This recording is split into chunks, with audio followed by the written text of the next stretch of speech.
Hi friends, இது வந்து கரும்பேட்டை வந்திருக்கோம். எல்லோரும் எப்படி இருக்காங்க? இது வந்து சண்டேனால கரும்பேட்டை வந்திருக்கோம். எல்லோரும் எப்படி இருக்கீங்க? நல்லா இருக்கீங்களா?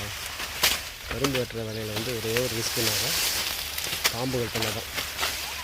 பாம்புகளுடைய தொழில் தான் வைக்கிறாங்க. கொஞ்சம் கஷ்டமாக இருக்கும். ஓகே, இந்த வேலையை வந்து பிடிச்சிருந்தால் எல்லோரும் லைக் பண்ணுங்கள், ஷேர் பண்ணுங்கள், கமெண்ட் பண்ணுங்கள். ஏன்னா நம்ம கரும்பு வெட்டுற மேஸ்திரி அவரும் கரும்பு தான் வெட்டிகிட்ருக்காரு கூட.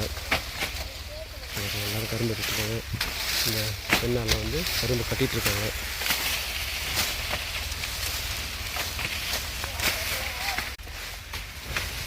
இதுதான் நாங்கள் கரும்பு வெட்டுற கத்தி. இந்த கத்தியால் கரும்பு வெட்டிருக்கோம். இந்த கத்தினுடைய வேலை பார்த்தோன்னாக்கா 1000 ரூபா வேலை வரும். உங்களுடைய கூலி வந்து பார்த்தீங்கன்னா ஒரு நாளைக்கு ஒரு 500 ரூபா தான் கூலி வரும்.